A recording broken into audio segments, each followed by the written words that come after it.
So welcome to the Toma, CMO at Kima Network. We'll be discussing their innovative project and upcoming idea on Polkastarter. We'll be exploring unique features of Kima, their product, future plans, team, community, and much more. You as a guest would have 60 seconds, more or less, to answer the questions. And here we go. So before we begin, please introduce yourself and tell us about your role at Kima Network. Thank you. And again, thanks for having me and Kima over. Delighted to have you. Thank you. I'm Tomer, CMO, and also half hat of a CBDO of Kima Network. Started as an investor angel of the project, joined the team, leading everything related to market strategy, marketing, business development, Web3 partnerships, etc. Coming from 25 years of digital marketing experience, 12 years an angel investor, had 5 startups of my own, 3 destroyed me financially, 2 successful exits afterwards. Since 2016, involved in the blockchain crypto industry since 2019, investing exclusively only in blockchain projects. I'm writing to Forbes and Cointelegraph about the amazing and innovative blockchain industry, about blockchain infrastructure, DeFi, GameFi, RWAs, and DeFi. Wow, impressive. That's quite diversified journey. It is. So yeah, let's move on to the first question. So can you please introduce Kima Network and tell us about its main vision and what's the inspiration behind Kima Network? Okay, so the inspiration behind, let's start from there. Okay. Creating Kima was brought to life by Eitan, Tsachi, and Guy, founders of the project, who initially tried to create a way to provide liquidity to all blockchains from all blockchains. And then they found themselves struggling with interoperability risks, challenges, and all kinds of technological barriers. That's how Kima was born. Kima is a universal, unique communication protocol between all the centralized and all the decentralized financial ecosystems. Kima is able to provide the communication channel for every blockchain to speak to every blockchain and to every bank, financial application, or even social application, or whatever you may think of creating to communicate with each other. You can see it as like a bridgeless bridging of assets. We are using no smart contracts. We're using no oracles. Kima is a blockchain that manages the liquidity on all of the blockchains. So the blockchain itself manages liquidity pools on all blockchains, and that's how it transfers the communication and enables to resolve any communication request without the need for smart contracts and oracles in the middle, which theoretically makes it unhackable, and in addition makes the existence of an API and SDK, of course, relevant to the blockchain to enable any centralized entity to speak to any decentralized entity in a completely decentralized manner. Wow. Thanks in a nutshell. For explaining thoroughly. It was quite simplistic to understand. So let's move on to the next one. Could you walk us through the core products that Kima offers and how does it benefit users? So Kima's products is basically the main app chain, the blockchain itself, an application blockchain that enables every dApp and every app, to communicate with each other. This is our main product, the Kima network itself. You can look at Kima as like the HTTPS of all blockchains and financial ecosystems. We are enabling the seamless communication, hence enabling any protocol on Solana to communicate with Bitcoin network, for example, to lock BTC, to provide lending in USDC or SOL on Solana, and enabling Ethereum to utilize the amazing capabilities of Solana in order to save transaction costs and time to finality for users on the Ethereum dApp. By utilizing everything through the Kima network. Imagine that Kima is like the fiber optics, huge pipes that are running underneath the oceans, and connecting all our continents. And that's how we're able to have, internet in the speed of light.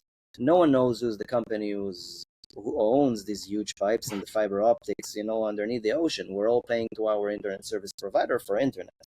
We don't care who they are, and we don't know, but we're all paying them and using them. That's Kima's main product. Another product is Lima, which is our smart AI who knows how to manage liquidity between all blockchains.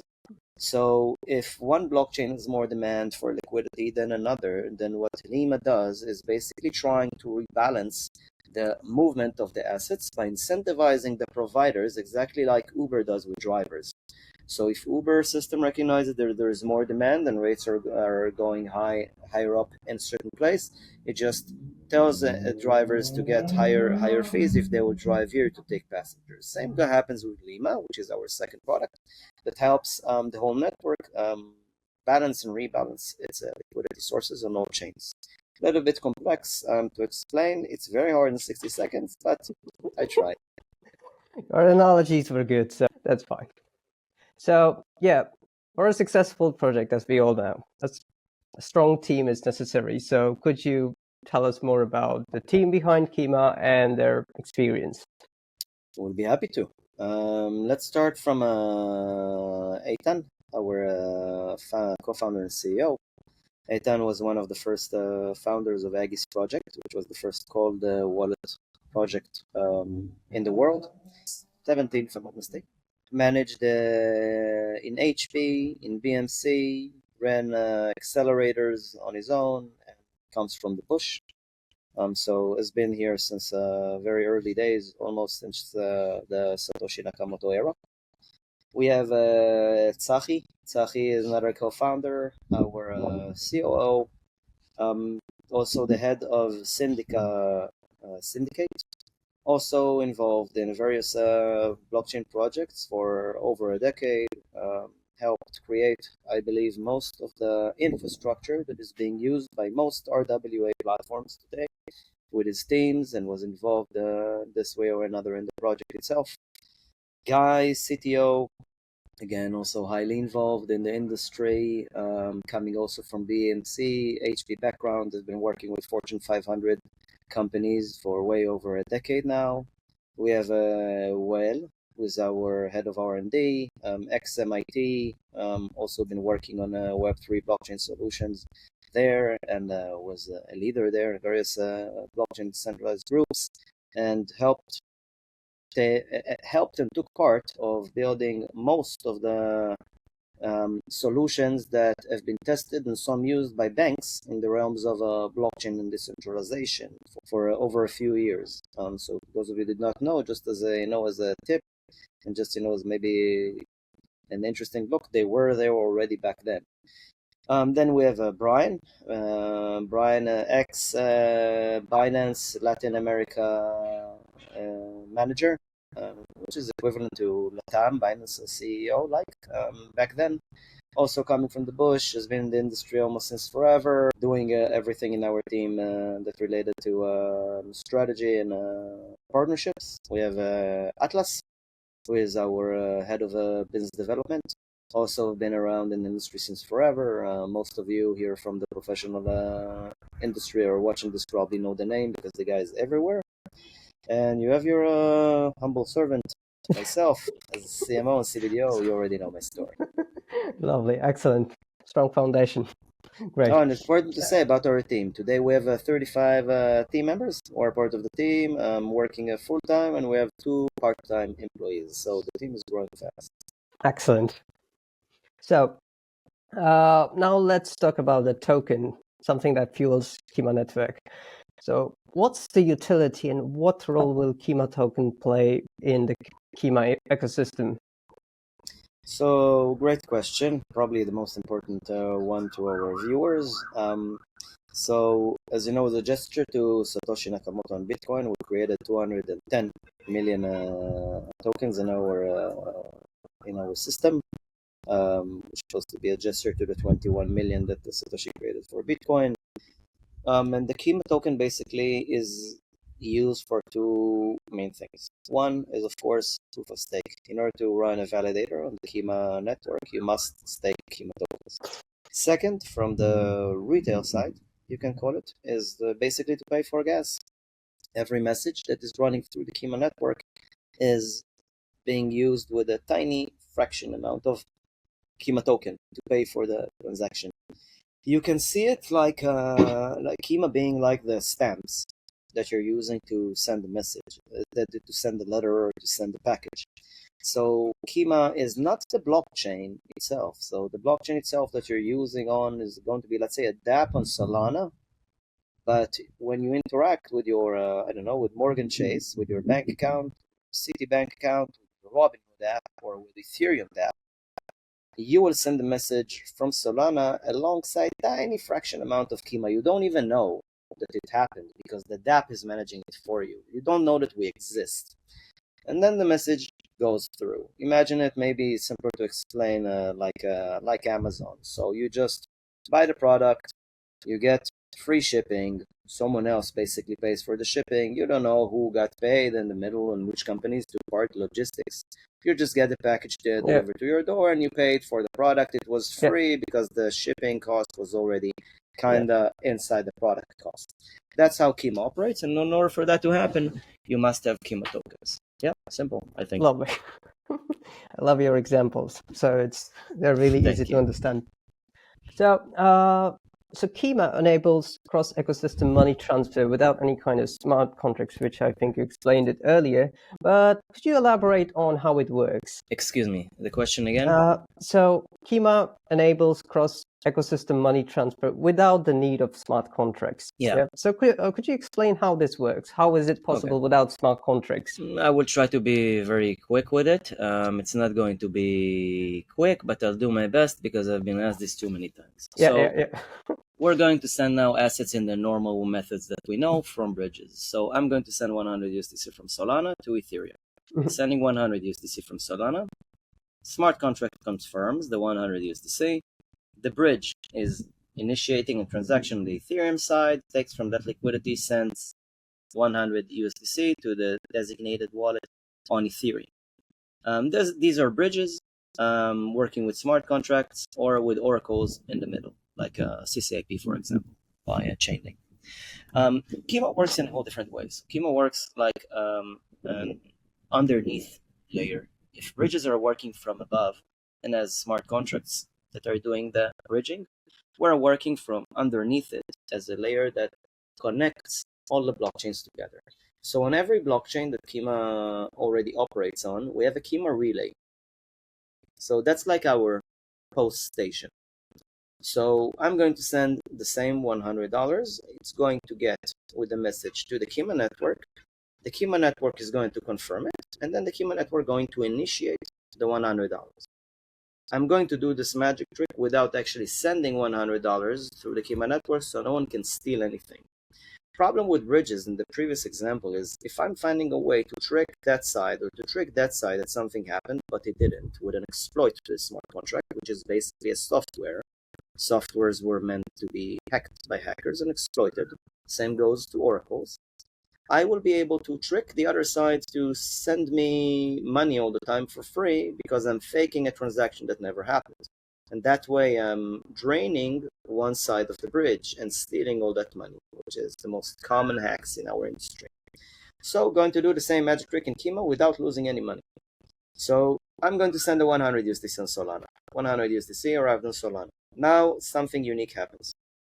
The dApp sends a message through the Kima relay to the Kima network saying, I got $100, send that address $100 on Ethereum.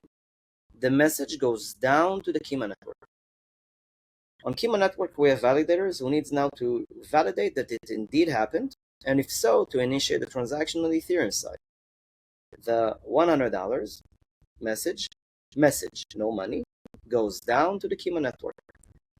2/3 of the validator nodes now need to have a consensus that indeed $100 have arrived on Solana side. when they actually physically see that $100 have arrived and are indeed there with the exact transaction, at the exact time, from the exact address, and that it already happened and there, each of them is releasing a shard stored on its CPU core, decrypting, and the network itself forms the private key required for an MPC wallet transaction on the Ethereum side. So the Kima network is the one signing the transaction and sending the money from the Ethereum pool through the Kima relay on Ethereum to your wallet. Now, this sounds very complex and very slow, but actually there's no computation on the Kima side. So the Kima thingy happened at the speed of light, exactly like this video call. There's no latency, there's no computation process being made. So the only latency was on the Solana side to resolve the initial transaction, and then on the Ethereum side to resolve the transaction and send it to 100 USDC. This thing theoretically unhackable in a few layers. One, we did not send any money, remember? We send the message. So you have nothing to steal if you hack it. Second, when we went down to the Kima network, 2/3 of the validator nodes needed to have consensus that they physically see that the money arrived.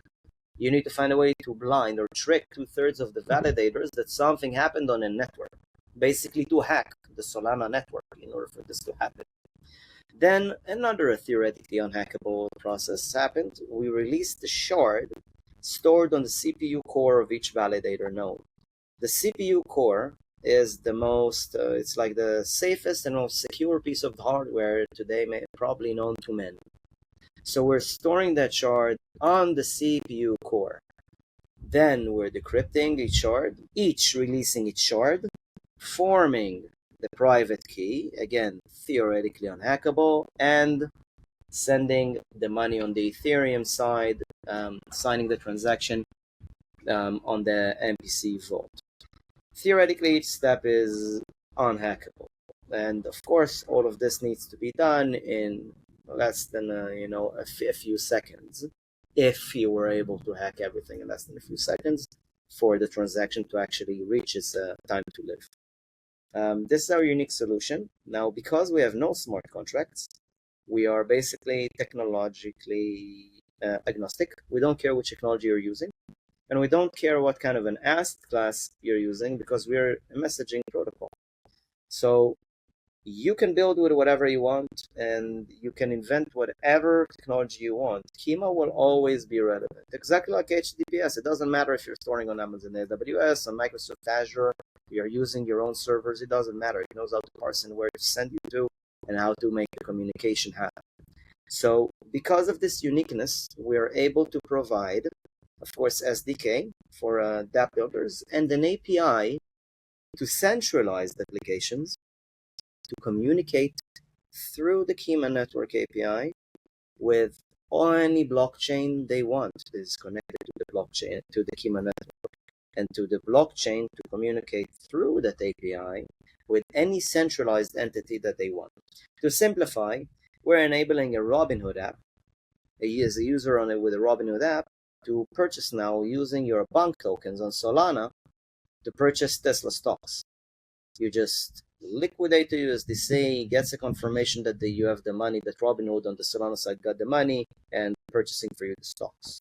Enabling your bank, for example, to give you a loan, a mortgage, based on the Bitcoin that you have stored on your Bitcoin wallet, because the bank will be able to lock to his wallet a certain amount of BTC to be collateral to the mortgage that you're getting from them. This uniqueness is something that at the moment only Kima provides. We have no intermediaries in the middle, and we're working in the speed of light. And yeah, cool, right? Wow. Amazing how you explain like 2 or 3 seconds of processing into Yeah. a nice story. I think more or less you also kind of covered what makes Kima unique in the market with other competition out there or something, but if you still want to expand on that in a couple of lines, like what makes it stand out? Like, are there competitors out there? Like, are there similar products out there in the market? How do you stand out from it? Then, first of all, I want to say that Kima has no competition. I'm always being asked, like, who are your competitors? Now, we don't think that we have any competitors because, again, we are aiming to provide the solution to existing solutions to become better and safer. So remember the day when before smartphones we had Nokia Symbian, we had Windows Pocket PC, we had Palm devices, we had BlackBerry devices, and all of these at the end of the day were great if you were an experienced nerd user like me, and you knew how to operate them. And then one company came with a device called an iPhone, and a few months later another company called Google came with an operating system called Android. Now, Android did not replace the phone manufacturers. Android did not pose a threat for the phone manufacturers. On the contrary. So Android solved many problems that these manufacturers had with providing their amazing technological gadgets to every simple person on the street. It just simplified and accelerated the adaptation of smartphones among humans. It made it more accessible to everyone, and it made it more simple and humanized experience that was familiar to most. If I would ask you, my friend, now to try and bridge $20,000 from Solana to Ethereum as a simple user, 99% that the simple users are going to struggle. They will not understand what's going to happen. I'm sending the money, where I'm sending the money, who owns the money, who's managing it, how will I get it, how do I know that I'm really going to get my money, is there a risk, do I need to provide gas here, do I need to provide gas there? It's very risky. It's more for the expert DeFi users, all of this bridging magic. So Kima is just the Android for interoperability solutions. We're just making it accessible to anyone to use without even knowing that you're using Kima. This is the awesome stuff. You don't know that we exist, but you're using us. Lovely. So it's more kind of, user-friendly to, or more, I would say, layman to people who would want to jump in. This is exactly like, using Facebook and now kind of Instagram, the switch. Yeah. But imagine that now, if I want, like, one of the best solutions, by the way, that I really, really like to bridge with is by Circle. They're a CCTP solution, right? You're just sending it's Circle itself, of course, accommodates everything here. So you're sending to their protocol $100. They're confirming that they receive it. They burn it. And then they mint a new $100 on the Ethereum side with our Solana Ethereum example. But I need to send the money, need to resolve the confirmation needs to arrive that it has been done and exists. They need to burn it as a centralized entity, a centralized solution they managed by Circle. And then to mint new 100 USDC on Ethereum that I need to withdraw physically. Imagine that with Kima, you're just sitting here and just sending 100 USDC from that address to this address, and it just arrives. Like, you just send it. No Lovely. setups, no nothing. So, yeah. So now the big question, IDO. So as we all know, Kima IDO is launching on Polkastarter. What should our community know about this upcoming IDO, and why is it such a great opportunity? And could you please share your top selling points? These could be precise. First of all, I must say I'm not a shiller of the token. So nothing that we're saying is not a doesn't need to be a shilling, but like, just informative. Well, I think the beautiful thing about Kima is like kind of easy to understand like why it's going to be used. It's like Imagine we're now inventing like the post office, the first time in the world to send packages, and I'm trying to sell people stamps, and there's a limited amount of stamps. Like, it's going to be kind of easy. Like, why would people need stamps? So I think I explained like the token utility of Kima. And the most beautiful thing about Kima, what made me as an investor initially fall in love with Kima, is when on the second meeting I remember with Eitan, suddenly I realized in the middle of the meeting, it was in a coffee shop, and we sat down and had this meeting, like a physical meeting. It's a rare thing nowadays, but we had it. I just had to meet the guy, after having the first chat with him for the exploring the investment. And then when I remember in the second meeting, I understood. I told him, wait, so every dApp that is connected to Kima network, we are basically earning all of their users. All of the users of any dApp on any blockchain that is now integrating with Kima, all of their users becoming Kima users without even them knowing that we exist. It's like winning the battle, without one fire being shot. So the more dApps connected to Kima and onboarding Kima and utilizing the Kima network, the more Kima tokens, the higher, the value of the Kima token is going to get. There's a limited amount of 210 million Kima tokens. We will not have any more. You cannot mint more. That's everything we're going to have in existence. Launching the token on Arbitrum and on, of course, the Kima network itself, that will be able to be redeemed for the real version on the Kima network to be used if it needs to be staked or paid or whatever. Users do not need to buy the Kima network and hold it in order to send a transaction. This is super important to mention. So if you're now using, let's say, from Near network, you want to do an operation on Arbitrum, then on the Near side, you're just sending Near. Like, you don't even know that we exist. What the dApp will do is the dApp takes a fraction of the gas cost, will swap it to Kima while sending the message, and Kima got its fees.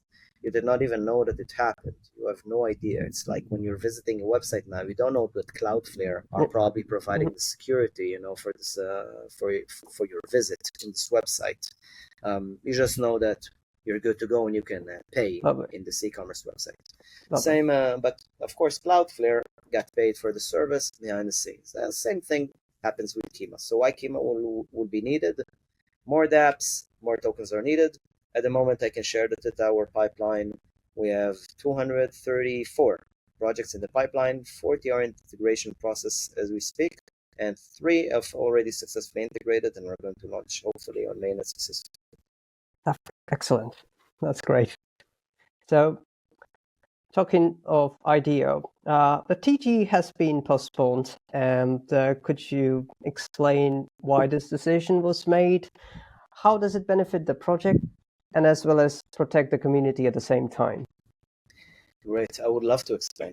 So, Kima is a project that have been built by, old people, like OGs, in the industry, like the team that presented. We've been to many battles and lived tail to tail. We're coming from Web 1, to those of you who do not believe that it existed. So we're like dinosaurs. We remember how it is, to open our first startups, how to make them fail, how to sell them then with mergers and acquisitions, IPOs. We managed funds, VCs, and we're coming over also, some of us as angels. And we know that there is one hyper important thing in the decentralized blockchain industry. This is your reputation. Now, we created a revolutionary technology, 3 patents. We have 3 professors working hands-on on the technology with us. Each of them is in different part of the world, running a blockchain research institution in its university. So, very serious project in the technological realm. We're working with 3 governments already behind the scenes to provide the crypto payment rails for their CBDC. In the future, test just finished with the Israeli government for the Israeli CBDC, Project Shaked. We've done it with PayPal, with Brinks, Coty, few other cool names. Been very successful, and Kima is not a project that can launch just in order to launch and rush to raise some funds from retail and dump as much as we can, grab as much as we can back home, and basically hope for the best with the rest of the project. The reputation of the project is hyper important, and if we want the community to accept us with open arms and to start using the technology for interoperability usage, we know that we need to make great performance also for our investors, for our retail investors, to our partners, dApps that are integrating with us, because I've never seen a dApp that wants to launch or to integrate with a failing project. Now, it can be an awesome project with the most amazing technology, but then they go to CoinMarketCap and CoinGecko and they see that the token is crashing since the day it launched. I assume that probably most investors will not want to integrate with it. We can agree on the way that the decision was made, if it's a smart way to make decisions or not, but unfortunately, this is how this industry operates. So we were already supposed to launch somewhere around April, and then the market went into correction mode. We had basically like kind of a short bull run when we all got very excited. Projects after almost 2 years in a bear all rushed to launch. We can have a long discussion now from a different angle of why I think that the retail suffered from previous launches. Hint, most of it is due to greed, driven by the biggest players in this industry, not mentioning any names and not even the sectors they operate on. But basically, the retail was used to provide liquidity for an exit for many of these entities. And that hurt the retail's trust. It brought us all to the situation where we're at now in this turbulent market that has very low volumes, justified fear coming from the retail investors about almost every launch. And we saw that the market is trying to raise its head, but again, going into this turbulent mode very, very quickly, because many used also every opportunity they got to provide themselves with exit points to try and liquidate assets. So we decided to postpone for the second time, even though we had like the date already closed with most of the exchanges. I assume that everybody knows the 10th of the 10th was supposed to be our launch date. 10 out of 10. I chose the date. It was kind of cool to launch then, but market was doing its thing and we postponed. At the moment, we're aiming to the end of October, beginning of November, but who knows? We're all praying for the gods of the markets to be kind to us and to accept us. So yeah, that's the main reason. Wearing our hearts on our sleeves, the only reason for us to postpone. We're not also rushing in terms of funding. We have funding at the moment if we're very much relaxed, waiting for the right time to launch for about 24 months. We're very, very efficient. Again, we're coming from the bush, managing, projects, companies, and VCs. So we're hyper efficient with our capital. We have a runway, even if we don't do anything for 2 years. Of course, no one is preparing guys to wait 2 years. We're waiting to launch in a month. But if worst comes to worst, we are there and ready, and we continue as usual to keep integrating and keep on growing. Lovely. Excellent. Let's hope for the best and all the very best. Now, moving on to community. We know community engagement is really important in the crypto industry. So to make them feel at home, are there any upcoming campaigns or initiatives for the community? Awesome point, awesome question. First of all, I agree with you that community is probably the strongest thing that the project can have in Web3. Like without the community, don't go anywhere. No one will know you exist. And this industry is an industry again of reputation and trust. Then once you have a strong community that believes in being the force that is pushing you forward, it basically makes you unstoppable and accelerates the adaptation of your solution or adapt tremendously. I always say that our community is our extended team. And in Kima's example, I think that we're probably the fastest growing and the most engaged organic communities in Web3. Started building everything around February this year. We pride ourselves with a huge community of over 500,000 users. We have in our network testnet, we had the 600 and some unique wallets connected. Let's say that many of them, I assume, are probably fakes and Sybils, so let's cut it by half, 300 community members. And we're always looking for more feedback from the community, more ways to get engaged with the community and to hear feedbacks. And we're doing various campaigns for the community all the time. Of course, the famous airdrop activity that we started back then in February, still running as a season 2. I cannot point on any specific campaign. I can just say that the season 2 is at the moment at large, and probably we're going to see many more activities with many more strategic partners of ours coming very, very soon. So just follow us on Twitter, join our Telegram, Discord communities. We're hyperactive there. Like, it's fun. It's not like a boring place where people are just shitting the token. So just try and have it in many languages also, so you'll be able to feel home. And we will keep updating there. Lovely. Lovely. So we are approaching the end. So finally, how do you see Kima Network in the next few years? What are the long-term growth plans? So I don't know how Kima will look like a few years from now, coming from already an old guy, as you guys can see, that's been around. I know that in the blockchain industry to plan, for a few years ahead is very brave. But to try and answer your question, I will tell you what I know and where I think that it's going to lead us. At the moment, we're the only solution on Earth that enables, without any smart contracts or any oracles, and integration between all the centralized world and the decentralized world. To simplify it, and to another example, with all of the RWA hype, everybody are running to open RWA projects. No one is asking who is going to actually facilitate the deals, like how the money is going to work from, I don't know, from holding a title to a land in the UK to actually liquidating it, on a Solana or on near Ethereum, or paying for it in BTC. Who is going to do this? How is it going to be resolved? No one is asking. And many projects are just being projects, which are basically marketplaces, providing the intermediaries for facilitating the deal.